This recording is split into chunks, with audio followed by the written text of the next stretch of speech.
horas, Él os ha reconciliado en su cuerpo de carne por medio de su muerte, para presentaros delante de Él consagrados, incontaminados, irreprochables, con que solamente permanezcáis cimentados y edificados en la fe, y sin desplazaros de la esperanza del Evangelio que habéis oído, que se ha proclamado a toda criatura bajo los cielos, del cual yo, Pablo, he sido constituido vuestro siervo. Esta es, sin lugar a dudas, la declaración más profunda de quién era Jesucristo. Si saliéramos a las calles o incluso esta tarde preguntáramos, hermano, dígame algo acerca de Jesucristo, ninguno de nosotros yo creo que sería capaz de decir cosas tan profundas como la que el apóstol Pablo está diciendo aquí. Dice cosas realmente tremendas, ¿no?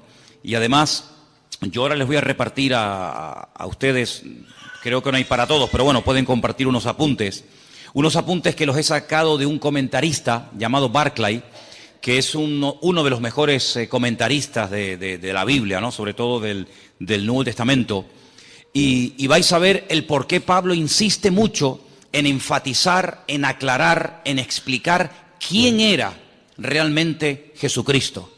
Encontramos, por ejemplo, expresiones como que Él en su cuerpo de carne. Y uno dice, bueno, se entiende que el cuerpo es de carne, ¿no? Pero ¿por qué Pablo dice que Cristo vino con cuerpo y dice con cuerpo de carne? Muchas veces cuando leemos la Biblia tenemos que ponerlos en el lugar y en el momento de la época para entender por qué los autores bíblicos, en este caso el apóstol Pablo, decía esas cosas. Y por qué era tan profundo y por qué trataba siempre de dejar bien claro, sin género de duda, quién era y quién no era el Señor Jesucristo. ¿A qué vino y a qué no vino? Entonces voy a pedir a, no sé, por ejemplo, a una cualquiera, tú misma, hermanita, tú y tal vez Juan Carlos, ¿me podéis? Mira, aquí tenéis unos apuntes, tenéis que compartirlos, porque no, evidentemente no hay para todos, pero podéis a lo mejor juntaros ahí 2 o 3, o en fin, entre vosotros, porque yo quiero que tengáis esto y que lo leáis tranquilamente, que lo leáis detenidamente en vuestras casas, porque no hay nada peor que estar creyendo en un Señor al cual sinceramente no conocemos. Yo creo con toda sinceridad que nosotros, no sé, por ignorancia, por falta de tiempo, no creo que por falta de interés, ni mucho menos, yo creo que no somos conscientes de a quién estamos sirviendo. Yo creo que aún no nos hacemos ni la más remota idea de quién era verdaderamente el Señor Jesucristo. A lo largo de la historia, se han dicho muchas barbaridades acerca de su persona, acerca de su obra. Por ejemplo, ha habido personas a lo largo de la historia que dijeron, y tenemos hoy en día una secta muy conocida que son los famosos Testigos de Jehová, que ellos proceden de una herejía del siglo I, que la comenzaron a decir los agnósticos y posteriormente Arrio, que decía que Jesucristo realmente no tenía un cuerpo exactamente igual como el nuestro. Incluso llegaron a decir que cuando Jesús caminaba no dejaba huellas en el camino. Era una especie como de espíritu que se podía ver, pero no era realmente un cuerpo, hablando claramente, de carne y hueso. Eso de que comía y tal, bueno, lo hacía un poco como para no llamar la atención, pero realmente su cuerpo no era un cuerpo como el que tú y yo tenemos hoy en día. Eso no es verdad. La Biblia nos enseña que Jesucristo tenía un cuerpo exactamente igual que el nuestro. Nació exactamente igual que cualquier ser humano. Tuvo una madre, tuvo un padre, comía, dormía, se cansaba, respiraba, tenía que beber agua. Podéis ver a Jesús en el camino cuando va para el norte y para en Samaria. Le pide a una mujer un vaso de agua, lo vemos durmiendo cansado del camino, lo vemos descansando, en fin, un cuerpo exactamente igual. Pero en la figura, en la persona del Señor, es algo único e irrepetible. No ha habido ni habrá nadie que en el mismo tiempo estén, digamos, coexistiendo dos naturalezas, la humana y la divina. Vemos a Jesús capaz de perdonar pecados. Los fariseos se extrañaban y pensaban que blasfemaba porque decían, ¿quién puede perdonar pecados sino solo Dios? Yo creo que a estas alturas tenemos claro que el único que puede perdonar los pecados del ser humano, ¿quién es? Es Dios. Un hombre no tiene poder, según la Biblia, para perdonar los pecados a otra persona. Jesús lo hacía. ¿Se acuerdan el ejemplo? ¿Se acuerdan el momento y el lugar? Dice la Biblia que él estaba en una casa compartiendo la palabra. De repente le bajan del techo un paralítico descolgado por unos amigos. Y cuando él lo ve, le dice: hijo, a ti te digo, tus pecados son perdonados. Después lo sanó, ¿verdad? Pero lo primero que hace es arreglarlo por dentro y después arreglarlo por fuera. ¿Sí? Su parte espiritual y su parte física. Eso solamente lo puede hacer Dios. Él lo hacía, ¿verdad? Romanos capítulo 9 dice que Jesucristo, además lo dice categóricamente, Jesucristo es Dios, así, sin género de duda. Jesucristo es Dios. Jesús decía: el que me ha visto a mí ha visto al Padre. Jesucristo decía: yo y el Padre somos uno. Así de claro. Jesucristo era capaz de hacer cosas que a los seres humanos no se nos ha permitido hacer, como por ejemplo caminar por encima de las aguas. ¿O hay alguien aquí entre ustedes que tiene ese poder? Sería interesante que lo pudieras, no sé, demostrar, ¿no? O sea, no, yo puedo caminar por encima de las aguas. Jesús lo podía hacer porque Él es el creador y Él tiene poder sobre la naturaleza y no la naturaleza poder sobre el creador. Jesús era capaz de multiplicar con unos cuantos panes y unos cuantos peces. Él era capaz de multiplicar. Ese poder tú y yo no lo tenemos. Jesús era capaz de transformar elementos. No sé, convertir el agua en vino. Y no convirtió el vino en agua porque no fue necesario, pero en un momento determinado Él convirtió dos elementos que no tienen nada que ver ni en olor, ni en sabor, ni en color, ni en gusto. Él lo hizo en décimas de segundo. Convirtió el agua en vino. Porque Él tiene poder para transformar. Es decir, lo que Él hacía, ningún profeta del Antiguo Testamento lo hizo. Y mira que en el Antiguo Testamento hubieron profetas que hicieron cosas tremendas. Dice la Escritura que los milagros que Moisés logró hacer a través de los muchos años que estuvo, digamos, dirigiendo el pueblo de Israel, dice que no ha habido ningún otro profeta que se levantara con tanto poder y con tanta autoridad como Moisés. Fue, digamos, el más grande de todos, pero Jesús lo superó, evidentemente, ¿no? Jesús llegó un día a decir que Él era antes de Abraham. Lo leía recientemente y le dijeron: pero si tú no tienes ni 50 años, ¿cómo es posible que tú hayas conocido a Abraham y que incluso te atrevas a decir que tú eres antes de la existencia del patriarca Abraham? Y dice: pues yo soy antes que Abraham. Juan lo define como el verbo, como la palabra encarnada, como la palabra humanada, la palabra hecha carne. Dice: en el principio era el verbo era con Dios y el verbo era Dios, ¿verdad? Entonces vemos al Señor Jesucristo con atributos divinos, capaz de perdonar pecados, caminar por encima de las aguas, transformar elementos, multiplicar panes y peces, etcétera, etcétera. Capaz de leer los pensamientos de la gente. Dice: ¿por qué caviláis contra mí en vuestros corazones? Sí, lo vemos en un cuerpo que come, que respira, que incluso murió, que tuvo que resucitar, que sudaba, que sangraba, etcétera, pero nunca dejó su divinidad. Evidentemente, como ser humano estaba tremendamente limitado. Ahora, ¿qué es lo que ocurre? En aquellos tiempos, y vamos a leer ahora un poquito, en aquellos tiempos los agnósticos decían que lo que tiene que ver con la materia, lo que tiene que ver con el cuerpo es malo, es negativo. Y por eso ellos incluso se flagelaban y se torturaban porque decían que todo lo que tiene que ver con la materia, todo lo que tiene que ver con el cuerpo es malo. Los griegos llegaron a decir que la cárcel que encierra el alma es el cuerpo. Por eso muchos de ellos menospreciaban el cuerpo. Sin embargo, la Biblia dignifica el cuerpo del ser humano, tanto el del hombre como el de la mujer, evidentemente, ¿no? Llega incluso a declarar que el cuerpo físico, material del ser humano es el tabernáculo, es el templo donde Dios ha decidido vivir. Dios a lo largo de la historia decidió vivir en diferentes lugares. En un momento de la historia decidió vivir en una carpa, en un tabernáculo, en el desierto, portátil, ¿no? Que se levantaba y se volvía a montar rápidamente. Y Él decidió vivir como todo el pueblo. Ustedes viven en carpa, yo quiero otra para mí. Cuando el pueblo entra a la tierra prometida y pasan de ser peregrinos en el desierto y comienzan ya a construir sus casas, Él dice: constrúyame otra para mí, yo quiero poner mi gloria entre mi pueblo, ¿verdad? Pero ya no está ni en un tabernáculo, en una tienda de campaña portátil, ni en un templo. Pero dice: pero ahora yo estoy en cada uno de ustedes, porque ahora he decidido morar, he decidido vivir en los corazones de aquellos hombres y mujeres que han puesto su vida en mis manos. ¿Se dan cuenta? Entonces, lo que vamos a ver en esta tarde es muy interesante porque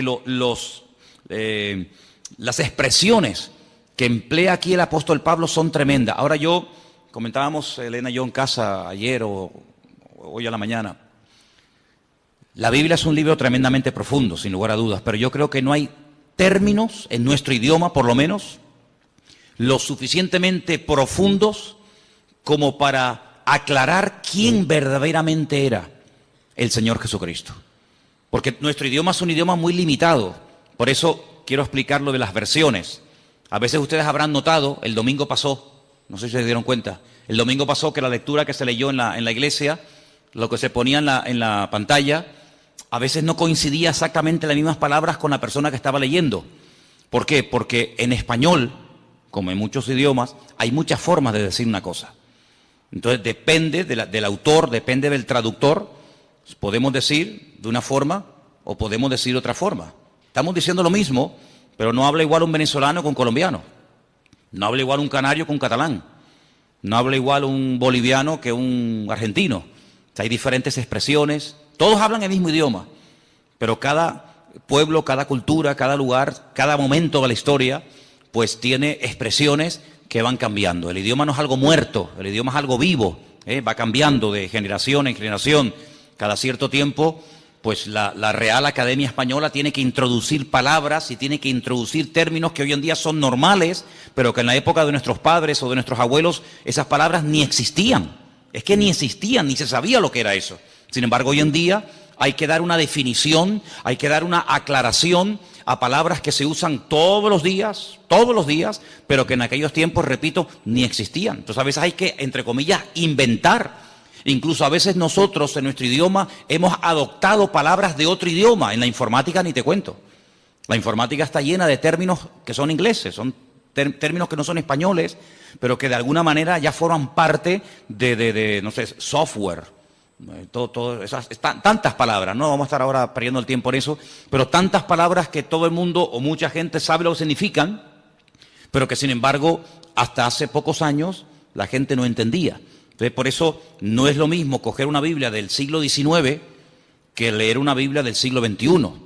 El mensaje es el mismo, pero la forma de clarificar el mensaje evidentemente va cambiando y hay que adaptar el lenguaje a los tiempos, ¿no? Entonces, cuando el apóstol Pablo decide escribir una carta a nuestros hermanos, a la iglesia local de los hermanos de Colosas, pues allí había unos problemas particulares que curiosamente a lo largo de la historia se han ido repitiendo. Entonces, en los apuntes que ustedes han recibido en esta tarde, perdonen la letra tan pequeñita, yo sé que algunos dirán, madre mía, yo esto no lo veo. Es que lo quise hacer grande y mira cómo salían los folios, salían unos folios enormes. Entonces, si quieren sigan la lectura. El resto de los comentarios de este capítulo, del versículo 15 al 23, está todo explicado aquí. No tiren estos apuntes, léanlo frecuentemente, porque hay expresiones que necesitamos saber qué es lo que realmente quiso decir el autor. Solamente me quiero parar en algo, y es que a Jesús se le llama, por ejemplo, en el versículo 15, ¿qué dice el versículo 15 en vuestra versión? ¿Lo podéis ver ahí un momentito? Colosenses 1:15, ¿qué dice? Leerlo juntos en altavoz, por favor.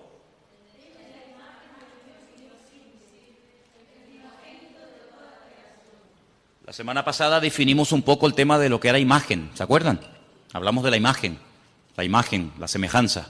Dijimos que son términos que no tienen nada que ver con el aspecto físico de una persona. Toar es la palabra que se emplea cuando se quiere hablar de apariencia, de forma, de figura.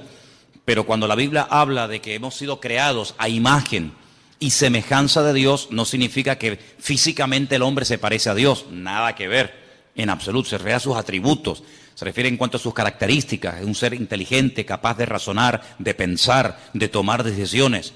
Por eso Dios le daba órdenes al ser humano y nunca le dio órdenes y mandamientos y estatutos y preceptos a los animales, ¿verdad? Porque la capacidad de razonar del hombre evidentemente es superior a la de cualquier animal.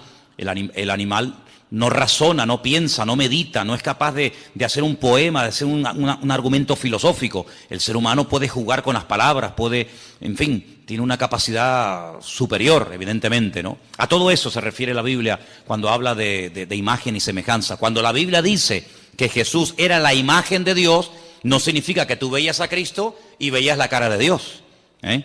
No significa que físicamente Jesucristo se parecía a Dios, porque Dios, dice la Biblia, dicho sea de paso, Dios no tiene aspecto físico. ¿A quién se parece Dios? ¿Dios es blanco o es negro? ¿Es alto o es bajo?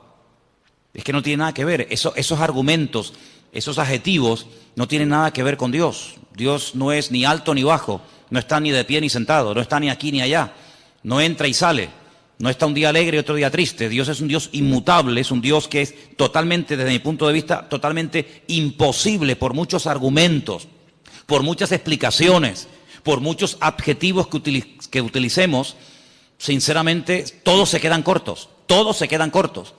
Yo pienso que a lo largo de la historia, el hombre que el mejor definió a Dios fue un rabino llamado Maimónides. Hay un libro extraordinario que él escribió en el siglo XII, el Guía de los Perplejos, donde él habla acerca, él define la esencia de Dios. Y yo no he conocido a nadie, ni he leído ningún libro que explique la esencia de Dios tan profunda y al mismo tiempo tan clara como la define este hombre, ¿no?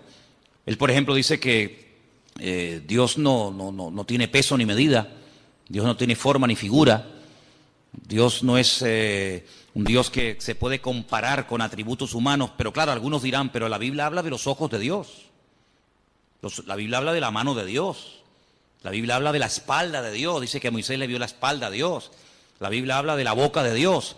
Eso es lo que se llama antropomorfismos, ¿eh? Es atribuirle a Dios o utilizar elementos humanos para hablar de lo que Él hace o hablar de lo que Él es.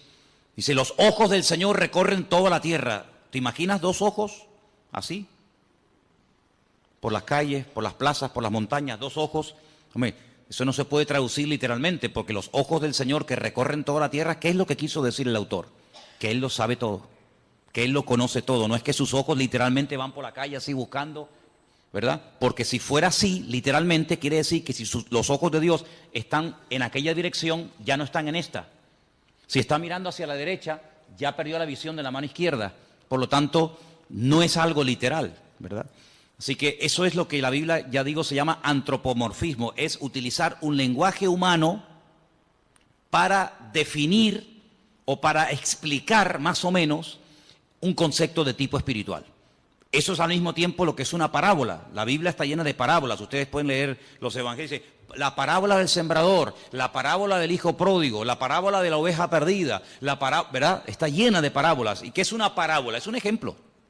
Es un ejemplo de algo conocido, ¿verdad? Una oveja, una semilla, un chico que se pierde, etcétera, para explicar un concepto espiritual que, utilizando ese ejemplo sencillo, la gente puede entender más o menos, repito, lo que es el reino de Dios, lo que es el amor de Dios, lo que es el perdón, lo que es la misericordia, lo que es la generosidad, la hospitalidad, etcétera, etcétera, etcétera, ¿verdad?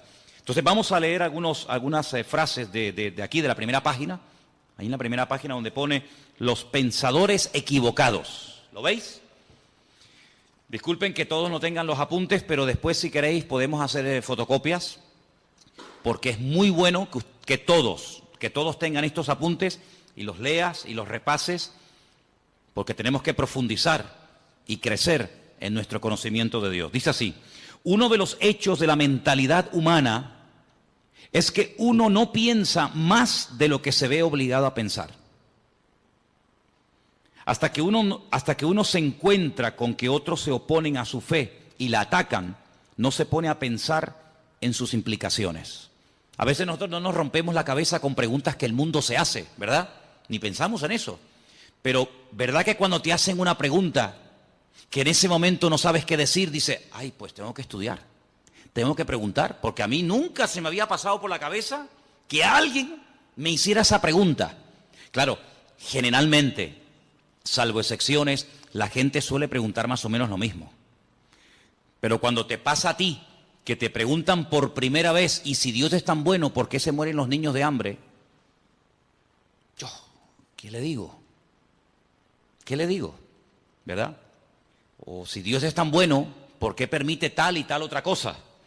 Entonces, a veces es bueno que nos hagan preguntas que en el momento no sabemos qué decir o qué responder para que eso nos lleve a buscar de Dios. ¿Estamos de acuerdo? ¿Me estáis mirando a mí o estáis mirando a los que entraron? Estáis mirando aquí, ¿verdad? Bien, perfecto. Hasta que la iglesia se vio confrontada con alguna herejía peligrosa, no empezó a darse cuenta de las riquezas de la ortodoxia. Es característico del cristianismo que siempre puede producir nuevas riquezas para hacer frente a una nueva situación. Es bueno que en algún momento de tu vida alguien, un amigo, un vecino, un familiar o quien sea, te haga una pregunta que tú digas, mira, sinceramente en este momento no tengo ni idea qué decirte. Y tienes que acostumbrarte a decir, en este momento no sé qué decir. Déjame que estudie, déjame que prepare, déjame que pregunte, etcétera. Pero no pienses que todo lo que te va a preguntar la gente vas a tener la respuesta inmediata. De hecho, ustedes saben que hay unas chicas en la Biblia que eran las famosas, en su día hablé de ellas, ¿no? Las hijas de Zelofajat, que vinieron un día a Moisés y le hicieron una pregunta a Moisés, el gran varón de Dios, y Moisés dijo, tengo que orar, tengo que consultar con el Señor, porque ni Moisés en ese momento sabía qué responderle a estas chicas. ¿Qué te parece? Preguntas que a ningún hombre jamás le había hecho a Moisés, estas chicas se atrevieron a hacerla a Moisés y lo dejaron con la boca abierta, no sabía ni qué responder. Pero bueno, vamos a seguir adelante. Cuando Pablo le escribió a los colosenses, no estaba pensando en el vacío. Se puso a escribir, como ya hemos visto en la introducción, habla de los capítulos anteriores, para salir al paso de una situación bien definida. Escuchen, había una tendencia de pensamiento en la iglesia primitiva que se llamaba el gnosticismo. Sus seguidores, los gnósticos, lo que quiere decir poco más o menos los intelectuales o los librepensadores, estaban insatisfechos con lo que consideraban la ruda sencillez del cristianismo y querían convertirlo en una filosofía que pudiera estar en línea con los otros sistemas filosóficos del tiempo. Es decir, para algunas personas nuestra fe es tan sencilla que no les cabe en la cabeza. En aquella época los filósofos, y en Atenas estaba lleno de filósofos. Cuando Pablo fue allí, madre mía, se encontró con los, ustedes pueden encontrar en el libro de los Hechos, con los atenienses, los estoicos, los epicúreos, toda aquella gente que para decir que estos blancos daban 40 vueltas y preguntaban y preguntaban y preguntaban. Pues cuando empezó el cristianismo a difundirse y a extenderse el evangelio por todo el mundo conocido, pues estos gnósticos no daban crédito a que todo fuera tan fácil y todo fuera tan sencillo. Ellos querían complicar las cosas. Por eso Pablo tiene que escribir muchas cartas para responder y debatir correctamente a esta gente, ¿no? Ahora bien, Dios es espíritu y por lo tanto absolutamente bueno y la materia absolutamente mala, según decían ellos. De ahí que se deducía que el Dios verdadero no podía tocar la materia y por lo tanto no era el agente de la creación. Así es que los gnósticos creían que Dios había producido una serie de emanaciones, cada una más lejos de Dios que las anteriores, hasta que por fin hubo una lo suficientemente distante de Dios para poder tocar la materia y crear el mundo. Fíjense cómo se complicaba la vida a la gente. Ahora, hay no es una ciencia, porque realmente no es una ciencia, es muy difícil definir realmente lo que es, pero la Cábala o la Kabbalah, que es una interpretación mística de la Biblia, ellos tienen lo que se llama el árbol de la vida, que consiste en una serie de digamos como de emanaciones, una serie de puentes, una serie de estaciones entre Dios y el hombre. Ponen el ejemplo, decir, bueno, imagínense que ahí en las Caletillas hay una estación eléctrica, ¿sí o no? Todo la hemos visto. Esa estación eléctrica produce 1 millón de vatios. Y salen cables de la estación eléctrica de Caletillas, pues a todas partes, incluido llegan aquí a Santa Cruz. La luz que está entrando en este momento en este salón no es 1 millón de vatios. Si aquí entrara 1 millón de vatios, salimos todos por los aires, todos reventaríamos. Si pusiéramos ahí un micrófono, una guitarra, un teclado a la pared y le sale 1 millón de vatios, pegaría una explosión que saldría al edificio por las nubes.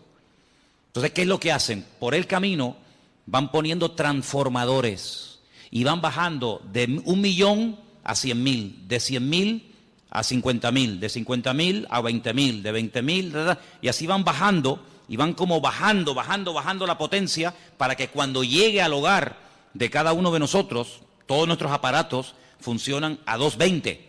Entonces, lo que sale de la estación central no es lo que nos llega a la casa, es una mínima parte de lo que sale. Siempre tiene que salir más de lo que llega. Si sale a 220, no nos va a llegar a nosotros a 1.000.000, pero a la inversa sí. Entonces, algunos creen que Dios es tan poderoso, tan grande, tan sublime, tan magnífico, que es realmente imposible llegar a tener comunión y relación con ese Dios, porque como que nos mataría. ¿Qué es lo que hacen? Ellos van por el camino, para explicarnos, ¿no? Ellos van por el camino diciendo que, bueno, Dios se manifestó en esto, y esto en esto otro, y esto en esto otro, y esto en esto otro, y Cristo, según los gnósticos, fue una de las manifestaciones o emanaciones de Dios, la más distante, y por eso Él podía tener un cuerpo, pero realmente no era un cuerpo como el que dijimos al principio. Todo esto es una auténtica barbaridad. Algunos dirán, pero ¿cómo la gente se puede complicar tanto la vida? Pero esto fue antes del año 100, después de Jesucristo. Imagínense, si estas cosas no se aclaran al momento, si el apóstol Pablo, con la sabiduría y el conocimiento que el Señor le dio, no fuera capaz de taparles la boca, de hacer lo que se llama apologética, si defender correctamente los principios bíblicos, en el año 2015, siglo XXI, el evangelio estaría totalmente distorsionado y no tendría absolutamente nada que ver hoy el evangelio con el evangelio que predicaba Jesucristo y los discípulos. Por lo tanto, se tuvo que defender la fe en aquel momento, se tuvo que aclarar las cosas, y gracias al Señor tenemos, por ejemplo, la carta de los Colosenses, que va en una línea, la carta a los Efesios, la carta a los Tesalonicenses. ¿Por qué hay tantas cartas? Porque en cada congregación surgían diferentes opiniones o diferentes herejías. Por ejemplo, en Colosas decían que una de las formas de acercarnos a Dios es adorando a los ángeles. Ya parece que se ha ido a la moda, pero hubieron unos años, aquí en Canarias por lo menos, en los que en algunas farolas se veía pegados unos papelitos donde daban cursos para que la gente pudiera contactar con su ángel particular y ese ángel le llevara a Dios, y de esa manera no ir directamente a Dios porque es demasiado poderoso, pero a través de un ángel como que se baja la intensidad. Se puso de moda el famoso libro o el famoso curso de milagros, ¿verdad?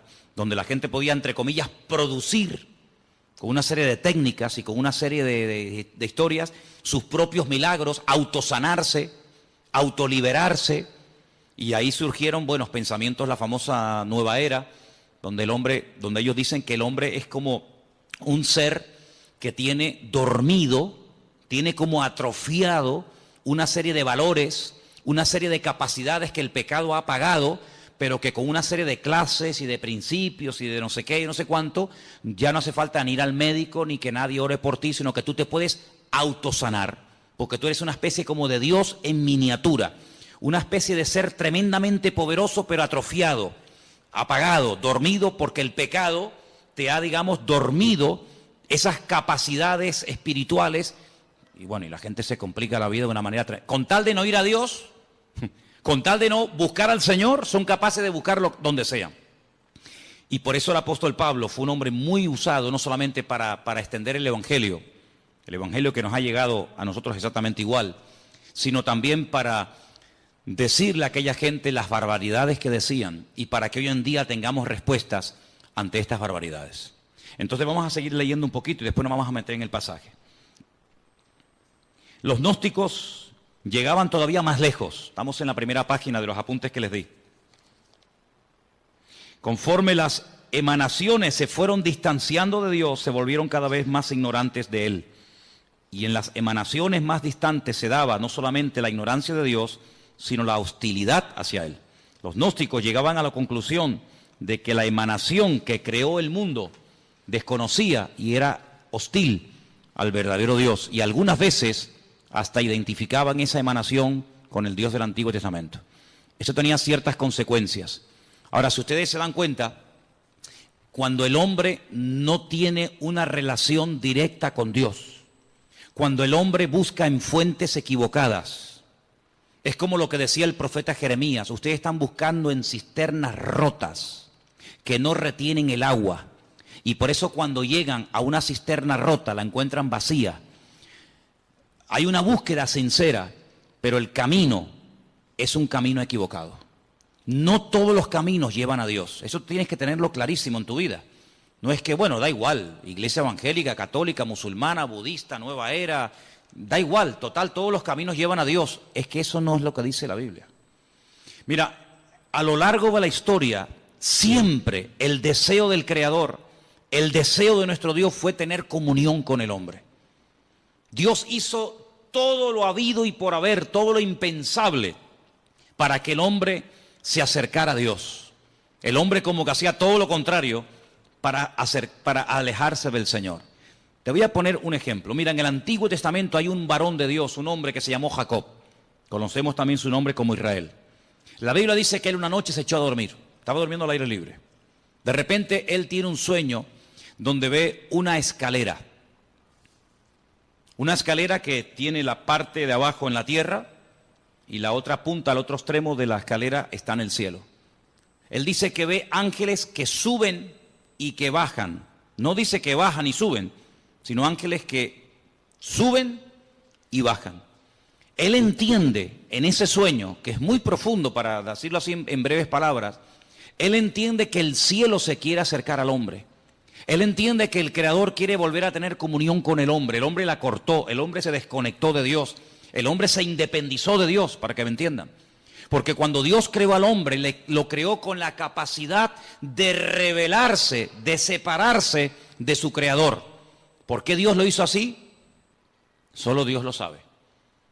Pero una de las razones elementales y básicas de por qué Dios le permitió al hombre rebelarse contra su Creador es por una sencilla razón. Porque Dios no quiere amor a la fuerza. Si tú no me amas, yo no te voy a obligar a que lo hagas. Si tú no me quieres servir, yo no te voy a obligar a que me sirvas. Si tú no quieres estar conmigo, yo no te voy a obligar a que estés. Yo te voy a crear con la capacidad de rebelarte, con la capacidad de distanciarte de mí. Y el hombre utilizó esa capacidad como ser perfecto que era, porque si no tenía esa capacidad, luego no es perfecto. El hombre utilizó ese libre albedrío, esa capacidad, y se desconectó de Dios.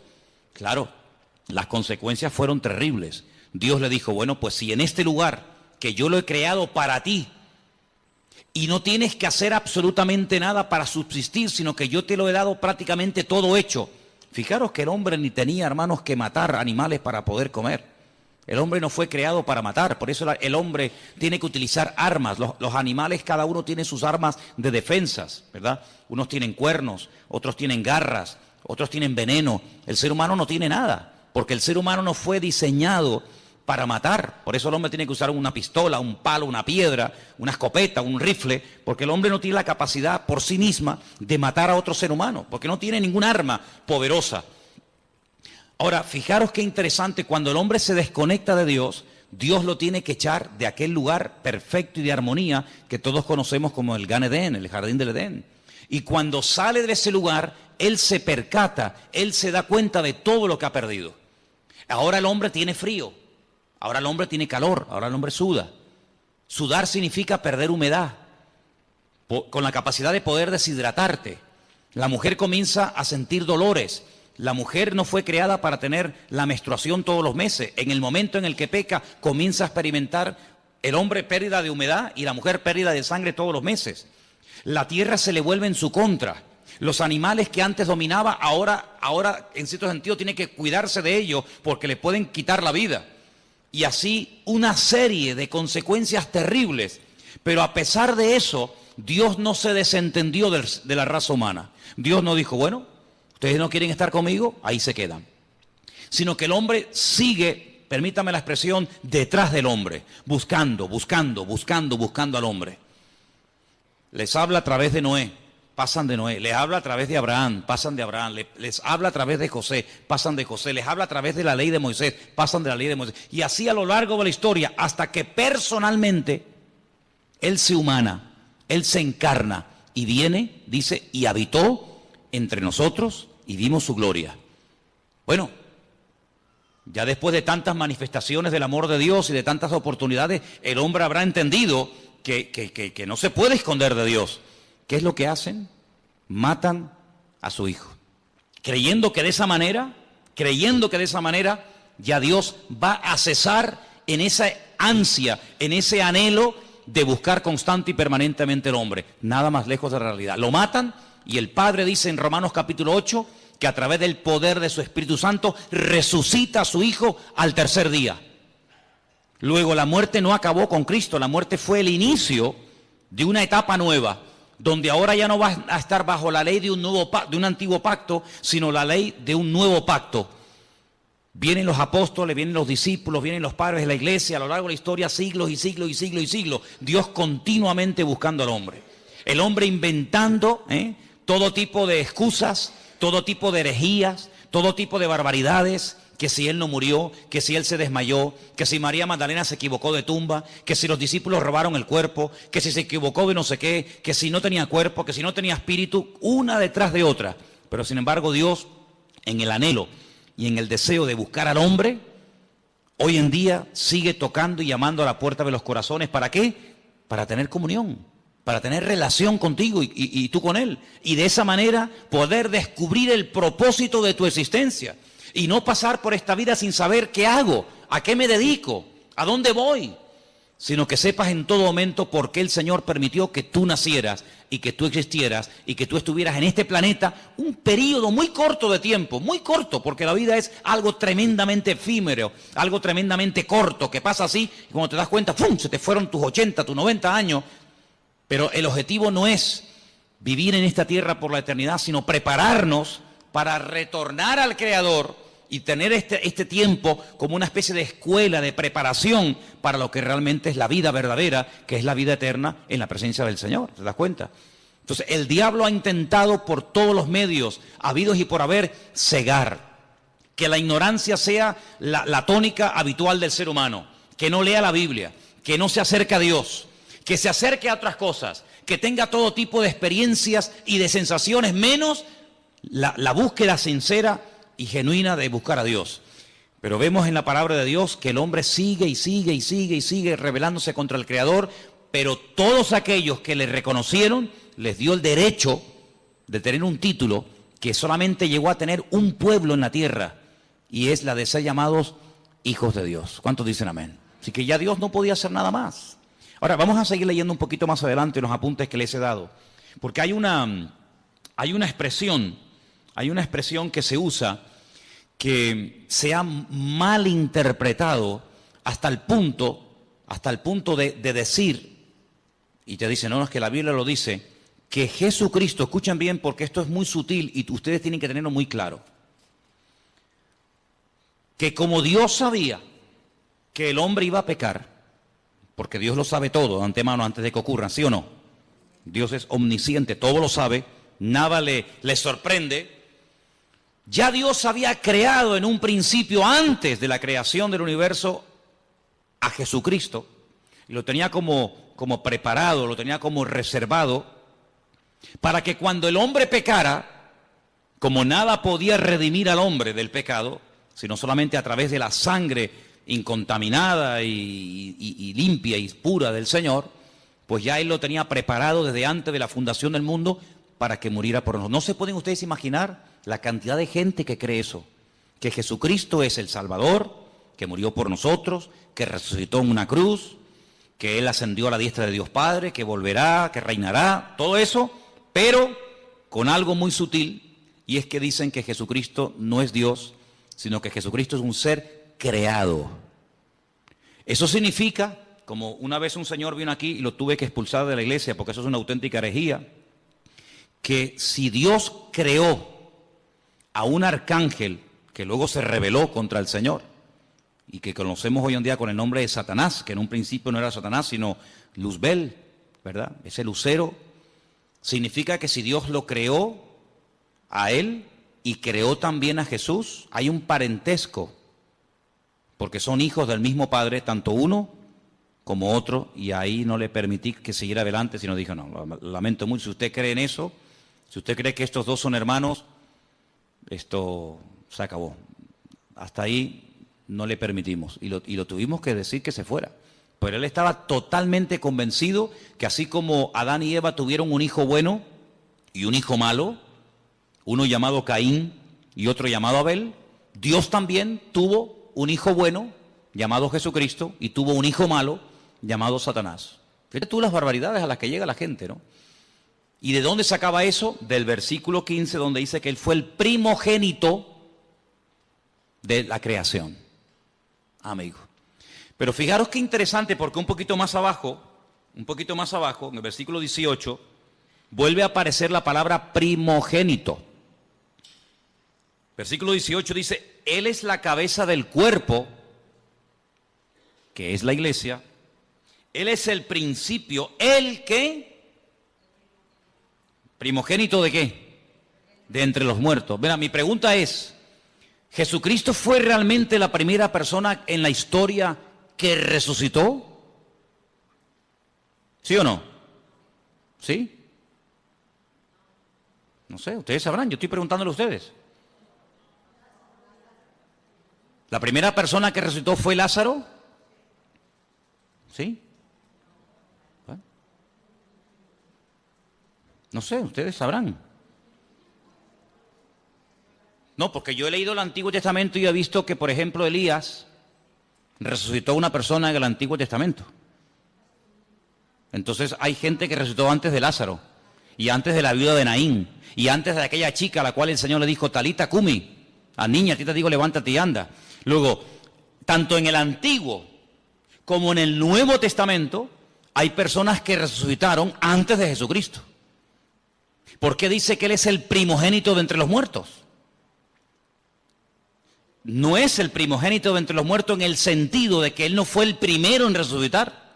Luego, si la palabra primogénito entre los muertos no significa, y esto quiero que lo dejemos bien claro, si la palabra primogénito entre los muertos no significa que Él fue el primero en resucitar, si volvemos al versículo 15, la palabra primogénito de toda la creación tampoco puede significar que Él fue el primero en ser creado. ¿Sí o no? Miren, cuando uno interpreta la Biblia, y aquí dimos en su época una clase de hermenéutica, hace mucho tiempo que se grabó y no se pueden imaginar hasta el día de hoy, cada día prácticamente, recibimos correos en la iglesia de gente de todo el mundo que han visto ese curso de hermenéutica que yo en mi vida me pensé que iba a ser tan seguido y de tanta utilidad para tanta y tanta gente. Se llama así, curso de hermenéutica. Lo tienen ahí ustedes en YouTube, en la Biblia, que lo grabamos aquí. Una de las reglas de la hermenéutica es una ciencia que se enseña en las escuelas bíblicas, en los seminarios, para ayudarte a interpretar correctamente los textos bíblicos. Si usted no puede interpretar la Biblia a su manera, usted no puede interpretar la Biblia desde un punto de vista únicamente judío, únicamente evangélico, únicamente católico, ateo, no. Usted tiene que interpretar la Biblia según unos parámetros, según unos principios generales e universales, para que usted no saque conclusiones equivocadas. Por ejemplo, cuando estudiamos, y no me voy del tema, pero quiero dejar bien claro esto, porque hay gente aquí que está empezando a venir a la iglesia, y hay gente aquí que lleva años en la iglesia, y a todos ustedes tienen que tener bien claro que todos leemos la misma Biblia, pero lógicamente una persona que está empezando a leer la Biblia por primera vez en su vida, no tiene a lo mejor el conocimiento, la base que tiene una persona que lleva toda la vida leyendo la palabra de Dios, que ha oído un montón de estudios, que ha hecho cursos, etcétera, etcétera. Tiene unas bases, ¿verdad?, para interpretar la Biblia completamente diferente. ¿Sí o no? Cuando usted empieza a leer la Biblia, pues si la empieza a leer por el Apocalipsis, usted no se va a enterar de nada. Pero si usted ha hecho cursos, usted ha escuchado lo que es el Apocalipsis, lo que significan los caballos, los colores, los números, cuando usted lo lea, usted va a disfrutar de la lectura de ese bendito libro. Pero si usted no sabe, usted no se va a enterar de nada. Es decir, pero es que yo no entiendo la Biblia. Por eso hay gente que a veces dice, mira, yo he leído la Biblia y yo no la entiendo. Hombre, claro, si llevamos a un niño el primer día a la escuela y le van a enseñar a multiplicar y a dividir, el niño probablemente no va a querer más, porque se va a aburrir. Pero el niño aprende jugando.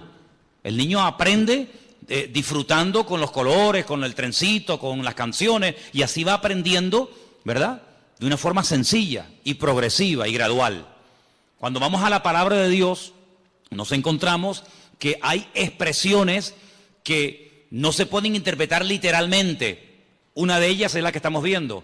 Jesucristo es, porque Él está diciendo, Jesucristo es esto, Jesucristo es esto, Jesucristo es esto y esto. Y una de las cosas que Pablo dice que es Jesucristo es el primogénito de entre los muertos. Pero ya les acabo de mostrar que Él no fue la primera persona en la vida, en la historia, que resucitó.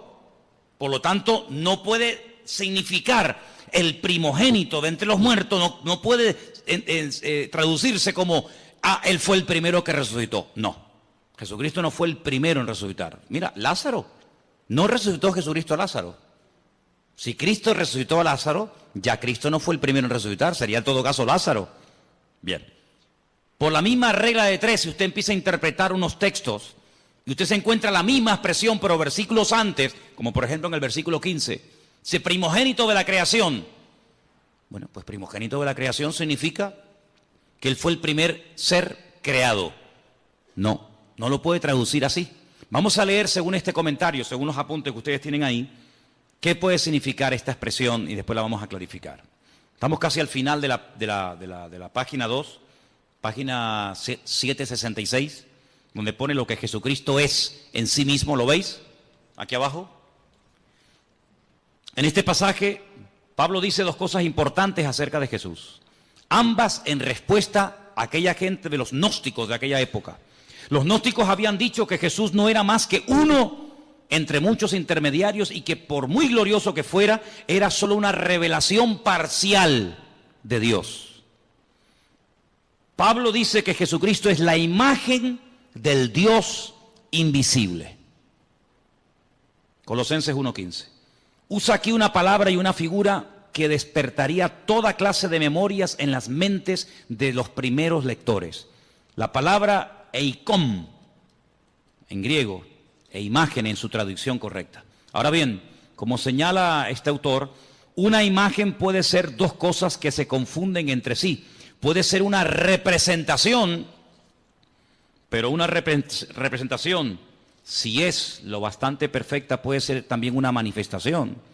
Cuando Pablo usa estas palabras, establece que Jesús es la perfecta manifestación de Dios. Para comprender cómo es Dios, tenemos que mirar a Jesús. Yo le digo a la gente, ¿usted quiere conocer a Dios? ¿Quiere saber cómo piensa, cómo siente, cómo es Dios? Tienes que conocer a Jesús. A Dios llegamos a través de Cristo. Si usted no conoce a Cristo, es imposible que usted conozca a Dios. Porque Dios se manifestó, Dios se reveló a través de Jesucristo. Hebreos capítulo 1 que dice, Dios habló a lo largo de la historia a nuestros padres de muchas formas y de muchas maneras, pero en los postreros días ha hablado a través de Cristo. Si usted conoce a Cristo, usted no va a tener ninguna duda de cómo es Dios. Cuando usted conoce a Cristo, escuche bien lo que le digo, cuando usted conoce el corazón del Señor, cómo es el Señor, usted no va a tener que estar todo el santo día preguntando, esto es bueno, esto es malo, lo puedo hacer, no lo puedo hacer, puedo ir, no puedo ir, lo digo, no lo digo, lo miro, no lo miro. Cuando usted conoce al Señor, usted sabe perfectamente lo que le agrada a Dios y lo que no le agrada. Usted no va a tener que tener un perro policía todos los días a su alrededor para decirle, no, eso no se hace, no, eso no se dice, no, eso no se toca, no vayas para acá, no vayas para allá. Eso al principio está bien, pero llega un momento en el que tú ya conoces tanto al Señor, que tú ya sabes hasta lo que le gusta al Señor. ¿Quiénes son las personas que necesitan todo el día una sombra? ¿Quiénes son las personas que necesitan todo el día una persona que le diga, no, eso está mal? Las personas que no conocen a Dios. Cuando tú conoces al Señor, ya no hace falta que estén todo el santo día detrás tuyo, porque tú ya sabes, porque el Señor que mora en ti da testimonio a tu espíritu de lo que está bien y de lo que está mal.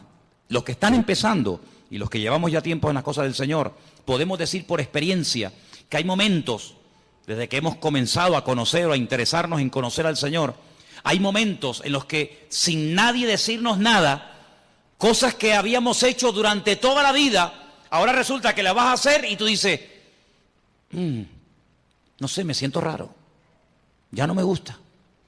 Cosas que antes te volvían loco, ahora dice, ya no tienen para mí ningún atractivo. ¿No te ha pasado eso? Dime la verdad. Amigo, porque el espíritu que tienes dentro de ti tira hacia las cosas del Señor y hay como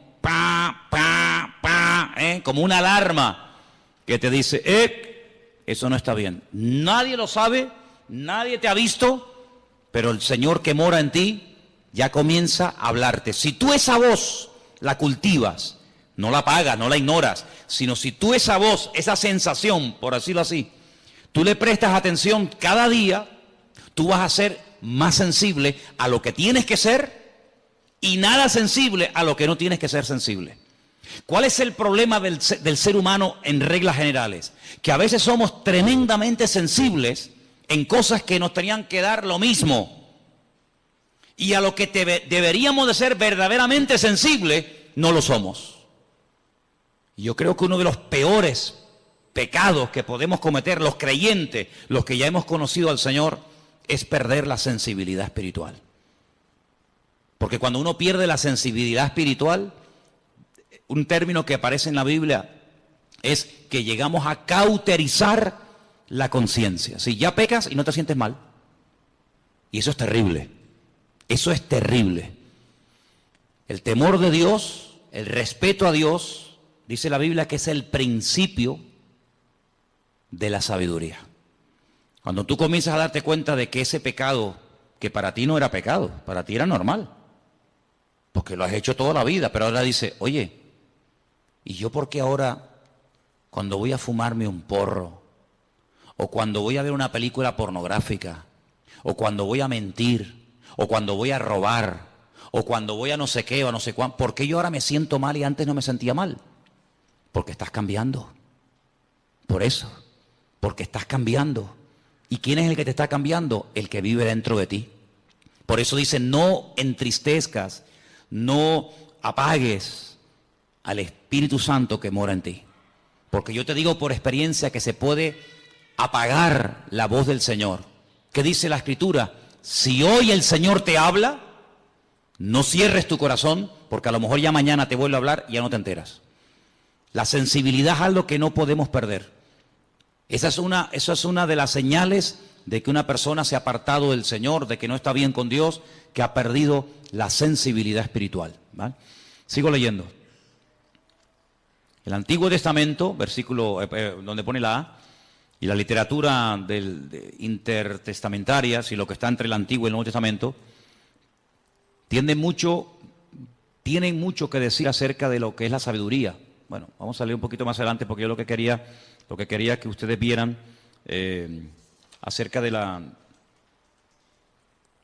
lo que significa verdaderamente aquí. Perdón, vamos a la página 767. Vamos a esa página, por favor. Lo que Jesucristo es para la creación. Él es el primogénito de toda creación. Debemos procurar darle el verdadero sentido a esta frase. Como aparece en la Reina Valera, podría querer decir que el Hijo fue la primera persona que fue creada. No. Usted sabe lo que a mí me atormentaba cuando yo comencé a venir a la iglesia. La pregunta que a mí me volvía loco. Ya gracias al Señor eso ya ha pasado a la historia, pero yo era una cosa que era algo como una obsesión, era algo que me volvía loco. ¿De dónde salió Dios? ¿Quién lo creó? Yo daba para atrás, marcha atrás, ¿no? Iba para atrás, iba Jacob, Abraham, Noé, Adán, iba para atrás. Decía, ¿de dónde salió Dios? ¿Quién lo creó? Claro, más loco me volvía si yo decía, bueno, lo creó fulano de tal. Otra vez volvemos al lío. Y a fulano de tal, ¿quién lo creó? Era algo increíble. ¿Quién te puede explicar? Yo no soy capaz de hacerlo. ¿Quién te puede explicar que a Dios no lo ha creado nadie? Que Dios siempre ha existido y siempre existirá. ¿Quién te puede explicar eso? Yo no. ¿Sabes cómo se acepta eso? Por fe. Señor, yo no sé todas las respuestas, pero yo solamente sé una cosa, que tú existes y tú eres mi Dios.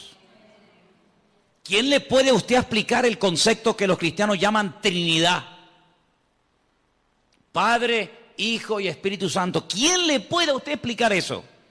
Que si el huevo, que si el agua, que si la metes en la nevera se hace un cubito de hielo, que si la pones al fuego se evapora y si la bebes es líquida. Sí, son 3 elementos. ¿Quién le puede a usted realmente explicar todo eso? Por eso Dios nos ha dado un regalo maravilloso. Yo sé que hay gente que este regalo no lo tienen. Y por eso yo le agradezco a Dios que a muchos de los que estamos aquí, Dios nos ha dado ese regalo. ¿Saben cuál es? La fe. Hay gente que tiene fe en el curandero. Y creen con todo su corazón que ese sinvergüenza, que te pide dinero, que se inventa respuesta, que se inventa que tu marido tal, que tu hijo no sé qué, que siempre dicen lo mismo. Hay gente que tiene una fe ciega en eso y hasta pagan dinero. Nosotros no tenemos necesidad de ir por esos derroteros ni por esos caminos, porque estamos totalmente convencidos de que Dios es un Dios que existe y es un Dios verdadero. Yo sé que Jesucristo siempre ha existido. Claro, en nuestra mente humana todo tiene un principio, todo, absolutamente todo. Y aparentemente todo tiene un final, pero en Dios, en Jesucristo, en su Espíritu no hay ni principio ni fin. Siempre han existido. Es más, Pablo dice que todo lo que existe fue creado por Él, para Él y por medio de Él. ¿Cuántos dicen amén? Claro, el mundo se puede reír, el mundo puede cuestionarse. Pero bueno, hermano, que digan lo que quieran. Yo sé en quién he creído. Y yo sé que el Señor no fue creado, sino que el título primogénito de la creación, como vamos a ver ahora, esto es lo que significa. Ahí lo tenemos, al final de la página. El primogénito de toda creación. Perdón, estamos aquí. Debemos procurar darle el verdadero sentido.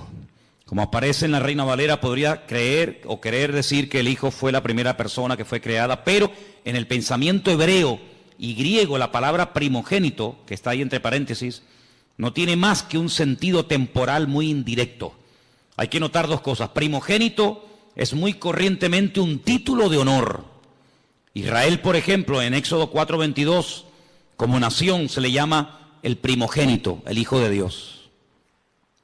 Lo que quiere decir es que la nación de Israel es el Hijo de Dios más favorecido. Segundo, debemos notar que primogénito es el título del Mesías. Ahí pueden leerlo en casa, Salmo 89:27. Según lo interpretan los mismos judíos, la promesa en relación con el Mesías. Es decir, la palabra primogénito es un título. La palabra primogénito en la figura de Cristo no significa que Él fue lo primero que Dios el Padre creó, lo primero que Dios el Padre hizo, sino es un título de honor, de reconocimiento, como diciendo que antes de Él no ha habido nada y después de Él no habrá absolutamente nada. Esto hay que estudiarlo con tranquilidad, en profundidad. ¿Por qué? Porque si, por ejemplo, usted tiene, no sé, la oportunidad o ha tenido la oportunidad de hablar con un testigo de Jehová, ellos dicen que creen en Jesucristo, pero como un ser que fue creado, no como un ser eterno, no como Dios, no como dice la Escritura, Emmanuel, Dios con nosotros, sino como un ser, ya digo, que fue creado, como fue creado los ángeles, como fue creado el sol, la luna, las estrellas, etcétera, etcétera. Si salíamos a la calle y le preguntáramos a la gente, dígame algo acerca de Jesucristo, muy poca gente tiene claro que Jesucristo, como ser humano, tuvo un principio, ¿sí o no? Él nació, Él estuvo 9 meses en el vientre de su madre, María, claro, porque Él decidió nacer. Él decidió venir a este mundo. ¿Y cómo nace un ser humano? Pues a través de una mujer. No hay otra forma, no hay otra manera. Y Él decidió venir a este mundo como ser humano. Si hubiera decidido venir como Dios, no hubiera tenido necesidad de nacer como nacen los seres humanos. Pero no decidió venir como Dios. Decidió venir como hombre. Y se limitó, ¿verdad?, a las leyes que rigen a todos los seres humanos. Jesucristo tuvo que aprender a caminar como niño, tuvo que aprender a leer y a escribir, ¿sí? Tuvo que someterse a sus padres, dice la Biblia que Él se sometió a sus padres y les obedecía. Y como ser humano vivió una vida totalmente normal. Fíjense qué normal era el Señor, que en el jardín de Getsemaní, cuando uno de sus discípulos decide traicionarlo, decide venderlo, si hubiera sido un ser tremendamente llamativo, con una aureola, con una luz especial, no hubiera sido necesario que Judas, a los que venían a prenderle, les dio una señal. ¿Cuál fue la señal? ¿Cuál fue la clave que indicó a los que venían a prender al Señor que ese era el Señor? ¿Cuál fue? El beso, el famoso beso de Judas, ¿no? Podía haber dicho, mira, el más alto, el más guapetón, aquel que tiene una luz blanca que le sigue a todas partes, aquel que está siempre rodeado de ángeles, aquel que levita y no toca con los pies el suelo, sino que va así, como volando, ¿no? No, era tan normal,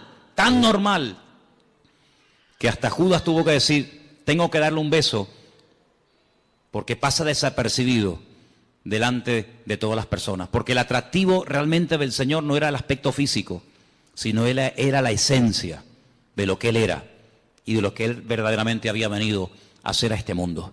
Y nosotros tenemos que profundizar en nuestro conocimiento del Señor. Por eso animo a los que están empezando que lean los evangelios. Tenemos 4. ¿Cómo se llaman? Mateo, Marcos, Lucas y Juan.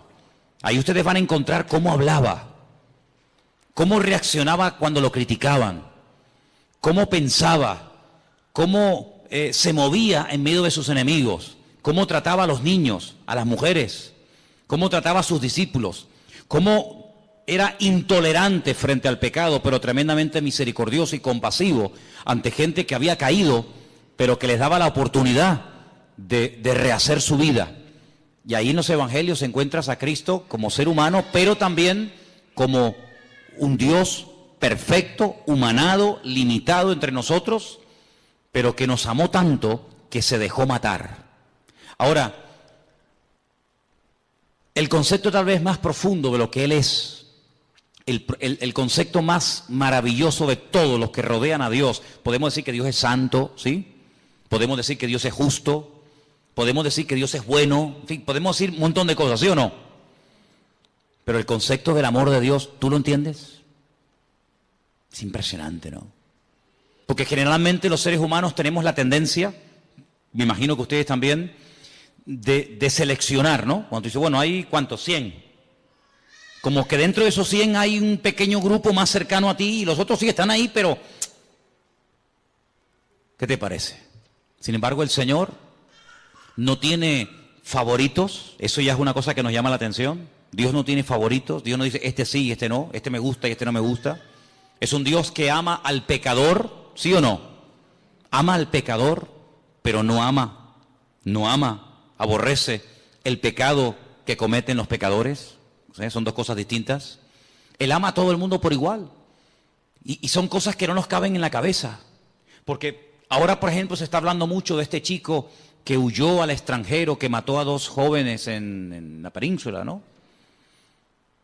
Imagínate que ese chico viene a España, lo condenan y tiene que cumplir 15, 20, 30 años, en fin, lo que le toque. Imagínate que mañana va a esa cárcel un pastor, un hermano, una hermana, le habla del Señor. El chico reconoce la barbaridad que ha hecho, se arrepiente, pide perdón al Señor. Mi pregunta es, ¿Dios perdonaría a esta persona? ¿Sí o no? Delante de los hombres es un asesino. Tiene que estar ahí hasta que se pudra, ¿no? Hasta que cumpla la condena. Pero si esa persona le pide perdón a Dios, esa persona nos la vamos a encontrar el día de mañana en el cielo, en la presencia del Señor. ¿Quién entiende eso?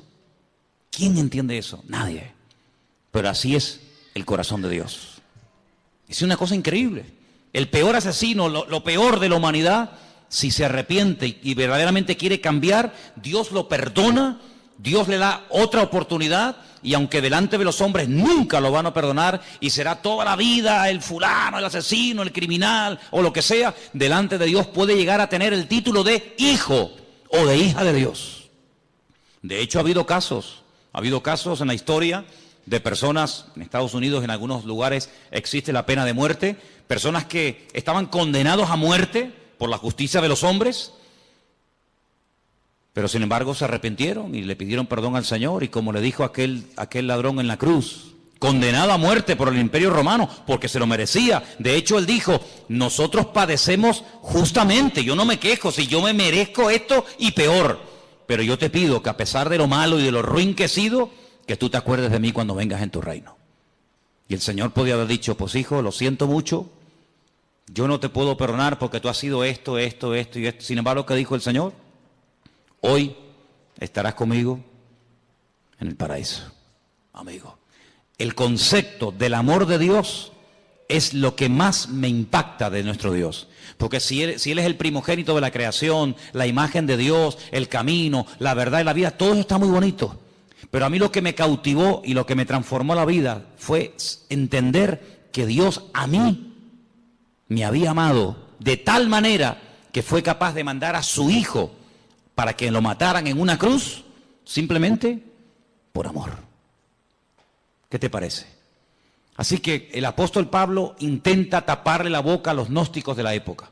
A lo largo de su ministerio tuvo muchas luchas con los religiosos, con los fanáticos, con los que metían o intentaban meter falsas doctrinas en las congregaciones.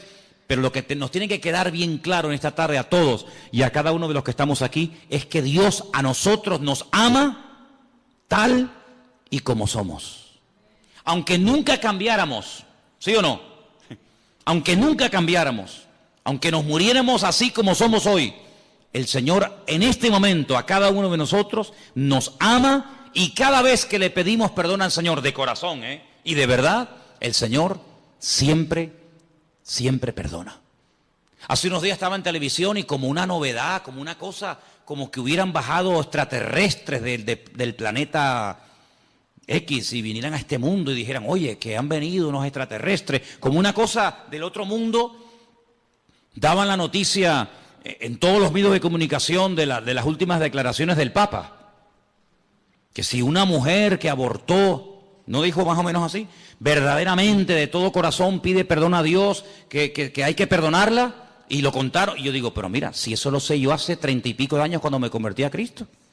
Sinceramente, a lo mejor para usted, señora, o para usted, caballero, será una cosa de decir, oye, que cómo estamos cambiando, qué cosa tan tremenda. Pero miren, ¿sabes qué? Es que yo conozco al Señor, no me hace falta que don Francisco diga semejante cosa, porque ya mi Dios en su palabra me ha dicho que el que viene a mí, yo no le echo fuera. Da igual si ha abortado, da igual si ha asesinado, da igual si ha matado con ganas o sin ganas, queriendo o sin querer, me da igual. En la palabra de Dios encontramos que si hubiéramos pecado, primero de Juan capítulo 1 dice, si hubiéramos pecado, abogado tenemos para con el Padre, a Jesucristo el justo. Y la sangre de Jesucristo nos limpia de todo pecado. Por lo tanto, a mí no me causa ninguna sorpresa diciendo, ¡ay, qué maravilla! Pero si la maravilla hace 2000 años ya la dijo Él.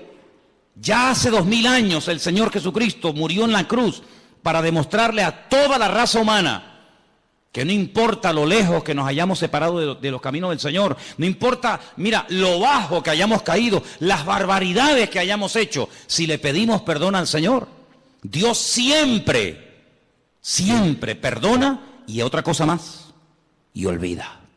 ¿Cuántos dicen amén? El Señor a nosotros no nos dio la capacidad de olvidar las cosas malas que nos hacen.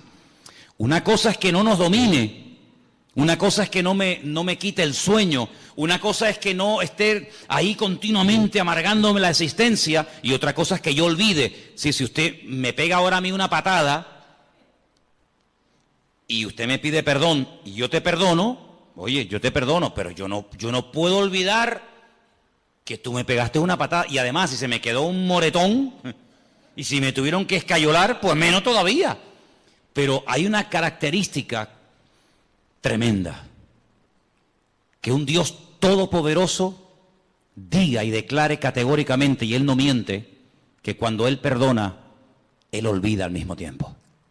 Como diciendo, yo nunca te voy a echar en cara, nunca te voy a reprochar lo que me hiciste o me dejaste de hacer, lo que dijiste o dejaste de decir. Solamente hay un ser en todo el universo que es capaz de amarnos y de soportarnos como Él, y Él